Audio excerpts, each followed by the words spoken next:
ചിങ്ങം 1 കേരളത്തിൽ കർഷക ദിനമായി ആചരിക്കുന്ന ഇന്ന് ഒരു വീഡിയോ ചെയ്യുമ്പോൾ അത് എന്തുകൊണ്ട് കർഷകനായ പപ്പയെക്കുറിച്ചായിക്കൂടാ എന്ന ചിന്തയാണ് എന്നെ ഈ വീഡിയോ ചെയ്യാൻ പ്രേരിപ്പിച്ചത്. ഒരു യൂട്യൂബ് ചാനൽ തുടങ്ങാൻ പറയത്തക്ക കഴിവൊന്നുമില്ല എന്ന് ചിന്തിച്ചിരിക്കെ പപ്പയുടെ കൃഷി തന്നെ കണ്ടന്റാക്കിയാണ് ഞങ്ങൾ ഈ ചാനൽ തുടങ്ങിയത് എന്ന് പറയാൻ ഒരു മടിയുമില്ല. അതിലൊക്കെ തന്നെയും പപ്പയുടെ കൂൺ കൃഷി തന്നെയായിരുന്നു കൂടുതലും കൊടുത്തിരുന്നത്. എന്നാൽ അദ്ദേഹം വെറും ഒരു കൂൺ കർഷകൻ മാത്രമല്ല, അറിയപ്പെടുന്ന ഒരു തേനീച്ച കർഷകനാണ്, പൈനാപ്പിൾ കർഷകനാണ്, ഒരു മത്സ്യ കർഷകനാണ്. എന്ത് കൃഷി അറിയാം എന്നതിലുപരി എന്തറിയില്ല എന്ന് ചോദിക്കുന്നതാകും എളുപ്പമെന്ന് ഞങ്ങൾ മക്കൾ ഇടയ്ക്ക് ചിന്തിക്കാറുണ്ട്. കഠിനാധ്വാനിയായ പപ്പയുടെ ജീവിതം എന്നും ഞങ്ങൾ മക്കൾക്ക് ഒരു മാതൃക. ഇനി കൃഷിയിലേക്ക് വരാം. കാർഷിക രാജ്യമായ ഇന്ത്യയിലെ പല സാഹചര്യങ്ങൾ കൊണ്ടും കൃഷി ശോഷിച്ചു വരികയാണ്. യുവതലമുറ കൃഷിയിൽ നിന്നൊക്കെ ഒരുപാട് അകലെയാണ്. നമ്മുടെ പരമ്പരാഗത കൃഷിരീതികൾ കാലാവസ്ഥാ മാറ്റം കൊണ്ടും വന്യജീവികളുടെ ആക്രമണം കൊണ്ടുമൊക്കെ പരാജയപ്പെടുമ്പോൾ കാർഷിക രീതിയിൽ മാറ്റം വരുത്തി യുവജനങ്ങൾക്കൊക്കെ അനുകരിക്കാൻ പറ്റിയ രീതിയിലുള്ള ചില കൃഷിരീതികളും ഒക്കെയാണ് പപ്പ ചെയ്യാറ്. ഈ വീഡിയോയിൽ അനായാസകരമായി തേനീച്ചയെ ഹാൻഡിൽ ചെയ്യുന്ന പപ്പയെ നിങ്ങൾക്ക് കാണാം.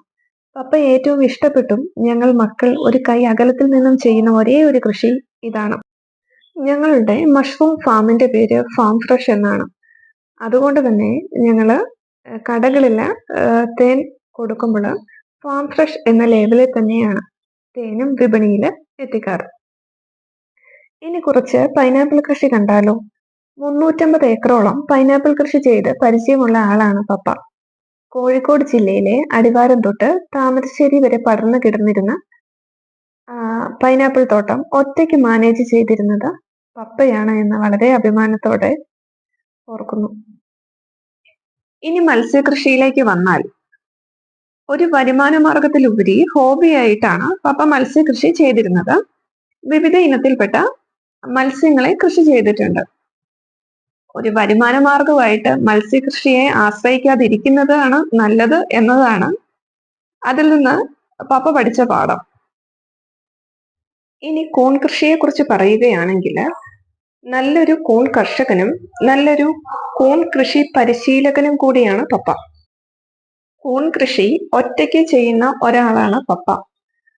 സ്വന്തം കൃഷി നല്ല രീതിയിൽ കൊണ്ടുപോവുകയും ഒപ്പം മറ്റുള്ളവർക്ക് പറഞ്ഞു കൊടുക്കാൻ സമയം കണ്ടെത്തുകയും ചെയ്യുന്ന പപ്പ നല്ലൊരു മാതൃകയായിട്ട് തോന്നിയിട്ടുണ്ട്. നല്ലൊരു മാർക്കറ്റും കൂൺ കൃഷി ചെയ്യാൻ നല്ല വൃത്തിയുള്ള ഒരു ഷെഡുമുള്ള ഏതൊരാൾക്കും നല്ല രീതിയിൽ കൂൺ കൃഷി ചെയ്യാൻ പറ്റും എന്നുള്ളതാണ് പപ്പയുടെ കൃഷിയിൽ നിന്ന് എനിക്ക് മനസ്സിലായിട്ടുള്ളത്. ജീവിതത്തിലെ എന്നവണ്ണം കൃഷിയിലും പലപ്പോഴും പ്രതീക്ഷിക്കാത്ത പ്രതിസന്ധികളും പ്രതിബന്ധങ്ങളും ഒക്കെ കടന്നു വരാം. എന്നാൽ അവയെല്ലാം നല്ല രീതിയിൽ തരണം ചെയ്ത് പപ്പയുടെ കൃഷി വളരെ നന്നായിട്ട് മുന്നോട്ട് കൊണ്ടുപോകുന്നുണ്ട്. ചിപ്പിക്കൂണിനൊപ്പം തന്നെ പാൽക്കൂണും കൃഷി ചെയ്യുന്ന പപ്പ തൻ്റെതായ കൃഷിരീതികൾ വികസിപ്പിച്ചെടുക്കാനും കൂടുതൽ കാര്യങ്ങൾ പഠിക്കാനും സമയം കണ്ടെത്തുന്ന ഒരു വ്യക്തിയാണ്. അതിനാൽ തന്നെ കുറച്ച് ദിവസങ്ങളായി പപ്പയെ തേടിയെത്തുന്ന അംഗീകാരങ്ങളിൽ ഞങ്ങൾക്ക് പ്രത്യേകിച്ച് അത്ഭുതമൊന്നും തോന്നാറില്ല.